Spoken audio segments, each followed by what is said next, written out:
Nevoja për një të dërguar.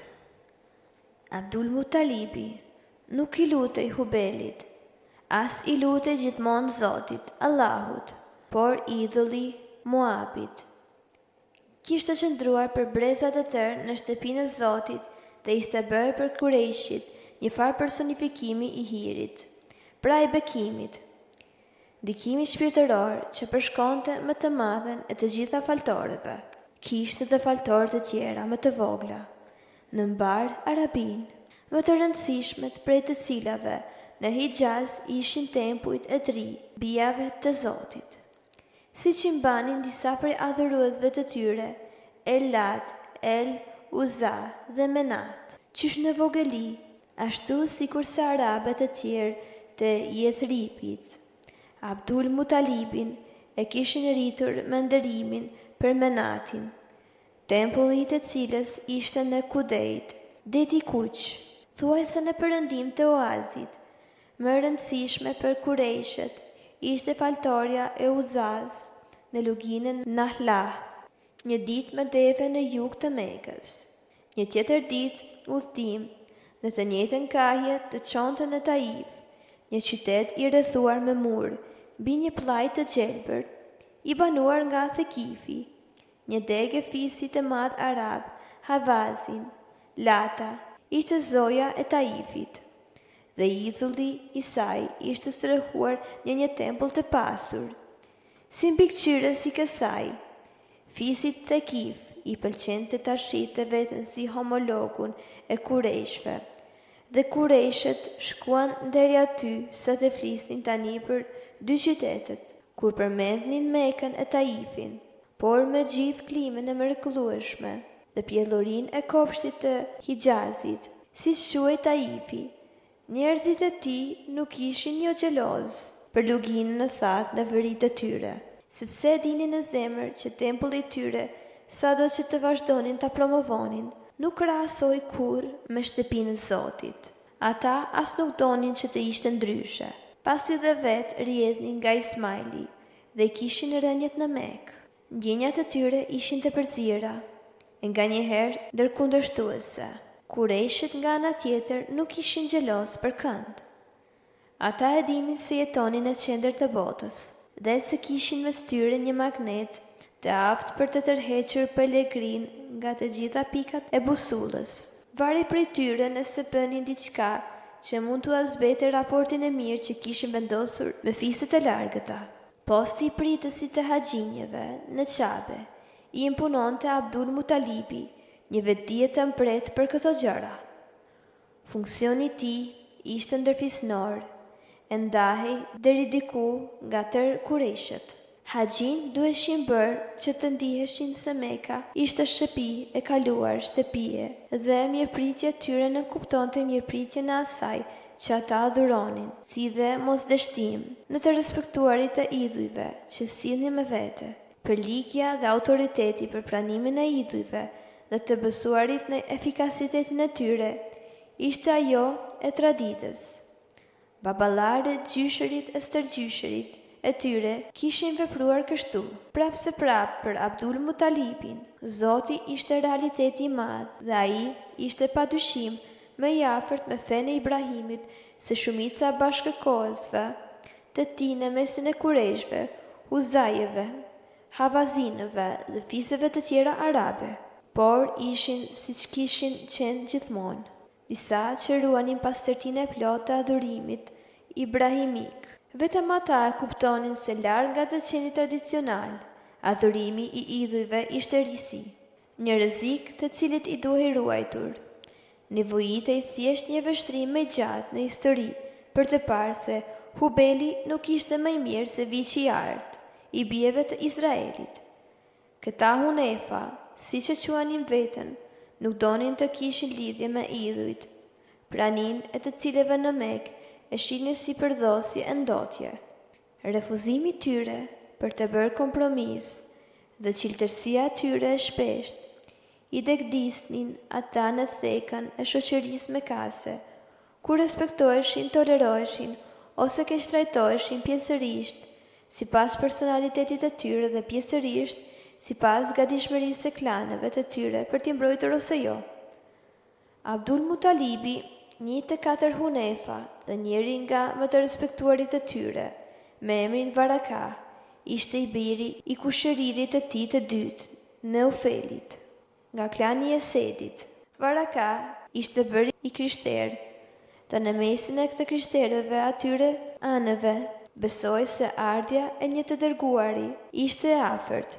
Ky besim mund të mos ketë qenë i fort përhapur, por ata mbështesin një dy dinjitar të përndëruar të kishave lindore, si dhe astrologët e fallxhorët, sa për çifutët për të cilët një besim i tillë ishte më i lehtë, nga se për ata linja e profetëve përfundonte vetëm me Mesihun. Ata ishin thuajse të njëzëshëm, në pritën një profeti, rabinët dhe të moqmit i siguronin se një i tillë ishte pranë. Shumë nga shenjat e parashikuara për ardhjen e tij tashmë ishin përmbushur, dhe sigurisht ai do të ishte një qifut, sepse ata ishin populli i zgjedhur. Të krishterët mes tyre dhe Varaka kishin dyshime të veta për këtë. Ata nuk shihnin arsye përse të mos ishte arab. Arabët kishin nevojë për një të dërguar, edhe më shumë se qifutët, të cilët të paktën e ndiqnin ende fenë e Ibrahimit. Përderisa adhuronin Zotin, një e nuk kishin idhuj, dhe kush tjetër përveç një të dërguari mund të ishte i aftë të shite arabët nga adhurimi i zotave të rem. Në një rreth të gjerë për qark Qabes, në një farë largësie prej saj, kishte 360 idhuj. Krahas tyre, gati çdo shtëpi në Mekë kishte zotin e saj, një idhull të madh ose të vogël që ishte qendra e familjes.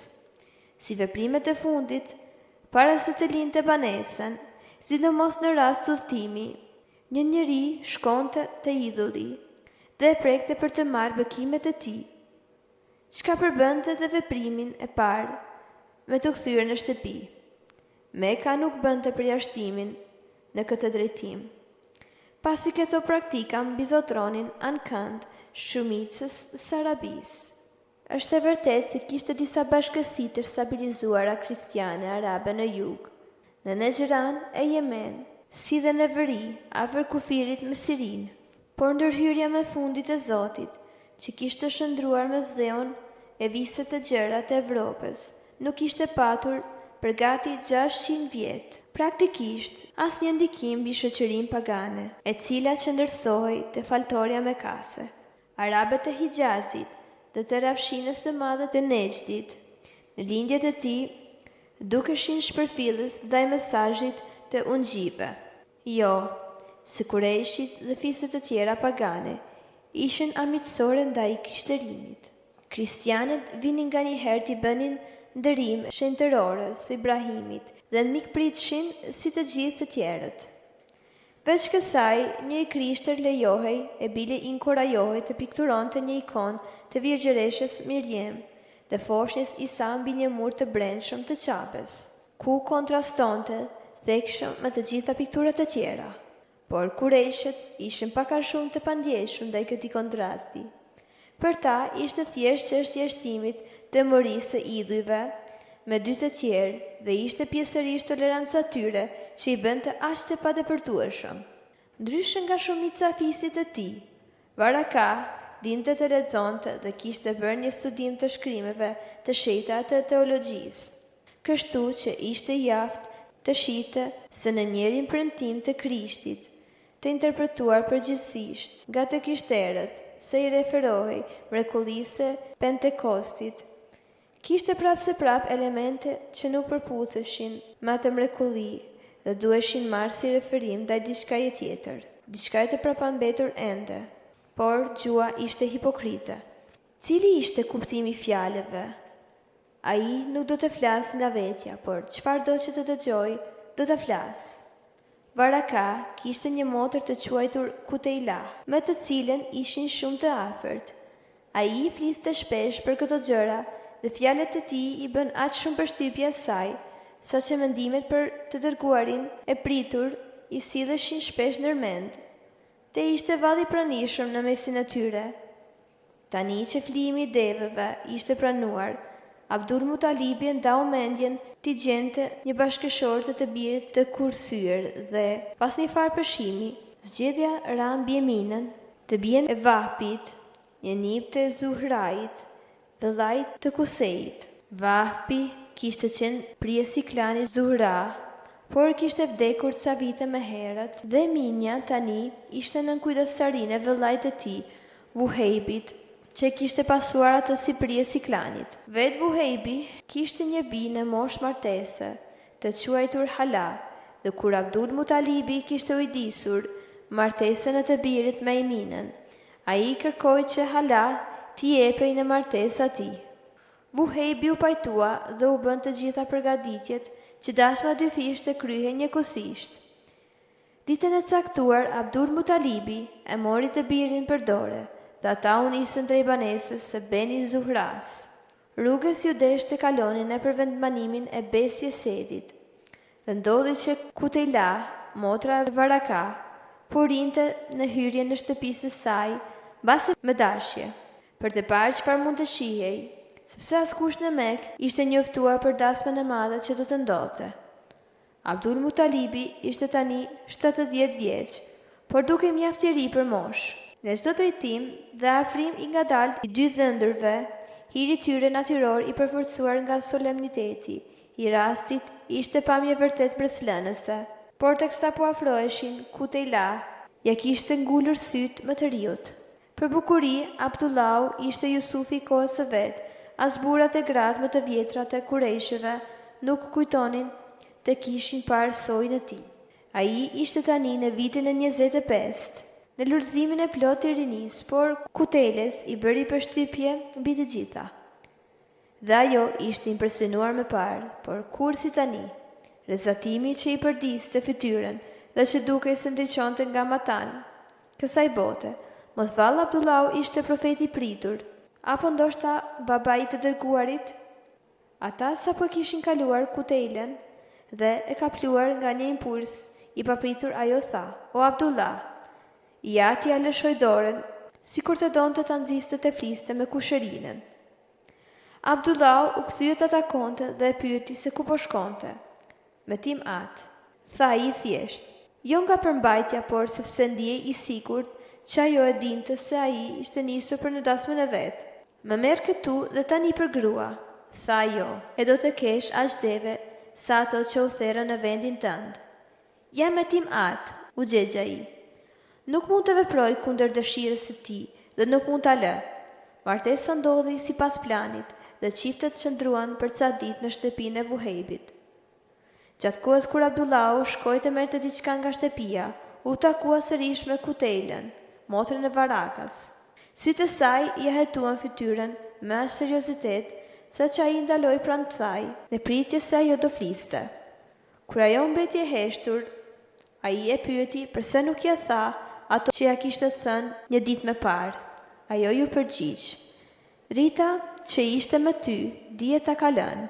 Sot nuk pa përmbush dot nevojën që kisha për ty."